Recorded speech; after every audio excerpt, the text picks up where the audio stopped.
પાણીમાં હાડકા અને જનતામાં રોશની ઘટના છે પંચમહાલના કાલોલ નગરપાલિકા કે જ્યાં તેના સંપમાંથી હાડકા મળ્યા છે।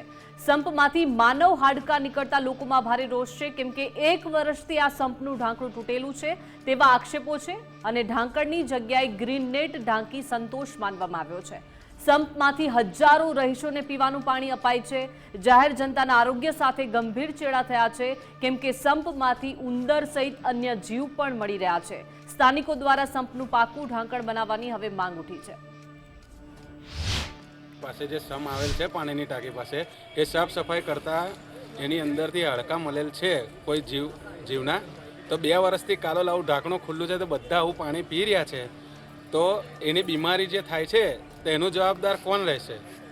અને એ આરોગ્ય ખાતાની આ બધી તપાસ કેમ નથી રાખતા? સંપ અને ટાંકીની સફાઈ કામ ચાલુ હતી એ દરમિયાન સંપમાંથી નાના મોટા એવા મોટા હડકાઓને હડપિંજર નીકળેલા છે। 2 વર્ષથી પ્રજાને આવું પાણી પીવડાવે છે, આનું બીમાર થાય તો આનું જવાબદાર કોણ? આમ કે છે આપણું કાલોલ સ્વચ્છ કાલોલ, તો આ સ્વચ્છ કાલોલ છે? ગામના રસ્તા, દીવાબત્તી અને પાણીની સગવડ તો પૂરી પાડતા નથી। અગિયારસ કરી હોય, બધાએ અપવાસ કર્યો હોય, બરાબર, તો આ પાણી પીને લોકો એવું કહે છે કે મટન નાન તે, તો આ બધું બધા વટલાઈ ગયા, એનો જિમ્મેદાર કોણ રહેશે? પાણી પીધું લોકોએ આવું હડકાવાળું, આવું થોડું ચાલે? આ બીજી વાર તાટપટ્ટી નાખી, બીજી વારમાં ચકડી તો પડશે ને અંદર, કે હા હે ચકડી નહીં પડે? વધુ વિગતો સાથે સંવાદદાતા નામદેવ જોડાઈ ગયા છે। નામદેવ, સ્વચ્છ કાલોલની જ્યારે વાતો થાય છે, દાવાઓ થાય છે, પરંતુ અહીંયા 1 વર્ષથી સંપમાંથી હાડકા મળી રહ્યા છે, લોકોના આરોગ્ય સાથે ચેડા થઈ રહ્યા છે। જી, કાલોલ નગરપાલિકાના વોર્ડ 4 વોર્ડમાં પાણીની સુવિધા આપવા માટે એક સંપનું અને પાણીની ટાંકીનું નિર્માણ કરવામાં આવ્યું હતું। આ જે પાણીની સુવિધા આપતા દીવાનવાડી સ્થિત સંપનું ઢાંકણ 1 વર્ષ પૂર્વે તૂટી ગયું હતું, જેના બાદ નગરપાલિકા દ્વારા સંપ ઉપર ગ્રેનેટનું બાંધી સંપને ઢાંકવામાં આવ્યો હતો। ત્યારબાદ લાંબા સમયથી આ સંપની સફાઈ કામગીરી કરવામાં આવી નહોતી, પરંતુ તાજેતરમાં જ પાણી સમિતિના ચેરમેને સફાઈ કામગીરી શરૂ કરાવી હતી અને દરમિયાન દીવાનવાડી વિસ્તારમાં આવેલા જે પાણીનો સંપ છે, પાણીની સંપની સફાઈ વેળાએ અંદરથી પશુઓના હાડકાના અવશેષો મળી આવ્યા હતા, જેની જાણ થતાં જ સ્થાનિકો દોડી ગયા હતા અને આ સ્થાનિકો દ્વારા જે કચરો છે, જે કચરામાં જે હાડકા નાખવામાં તેનો વિરોધ કરવામાં આવ્યો, હાડકા મૂકવામાં આવે તેવી માંગ હતી, પરંતુ જો કે પૂર્વે સ્થાનિકો પહોંચે તેના પૂર્વે કચરો ટ્રેક્ટર વડે ભરી રવાના કરી દેવાયો હતો, પરંતુ હાડકાના કેટલાક અવશેષો સ્થળ પર હાલ જોવા મળ્યા હતા અને હાડકાના અવશેષોની નિહાળી સ્થાનિકો ભારે આક્રોશ વ્યક્ત કરતા જણાવી રહ્યા છે કે 1 વર્ષથી આ પાક કરી રહ્યા છે, ત્યારે કોઈ રોગચાળો ફાટી નીકળે તો જવાબદાર કોણ સહિતના અનેક વેધક સવાલો પાલિકા તંત્ર સામે કર્યા હતા। ઉલ્લેખનીય છે કે આ સંપમાંથી નગરપાલિકાના વોર્ડ નંબર 2, 3, 5, 6, 7ના 20,000 ઉપરાંત રહીશોને પાણી આપવામાં આવ્યો છે।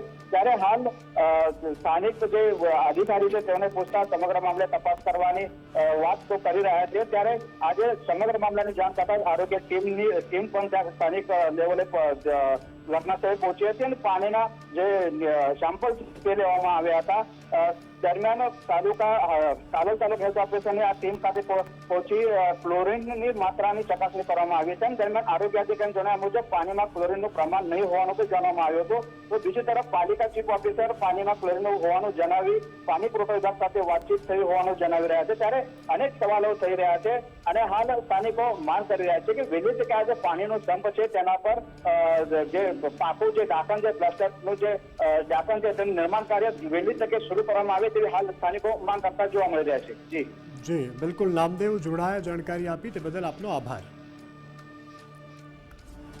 તો પંચમહાલના કાલોલની આ ઘટના તમે જુઓ કે આટલો મોટો પાણીનો સંપ છે જ્યાંથી હજારો લાખો લોકોને પીવાનું પાણી પૂરું પાડવામાં આવતું હોય છે, ત્યાં ઢાંકણ 1 વર્ષથી તૂટેલું છે, ત્યારે અહીં નગરપાલિકા શું કાર્યવાહી કરી રહી છે તે આગામી દિવસોમાં જોવાનું રહેશે, કારણ કે અત્યાર સુધી કોઈ કાર્યવાહી ન થઈ, જેને કારણે આવું પાણી લોકોને પીવું પડ્યું।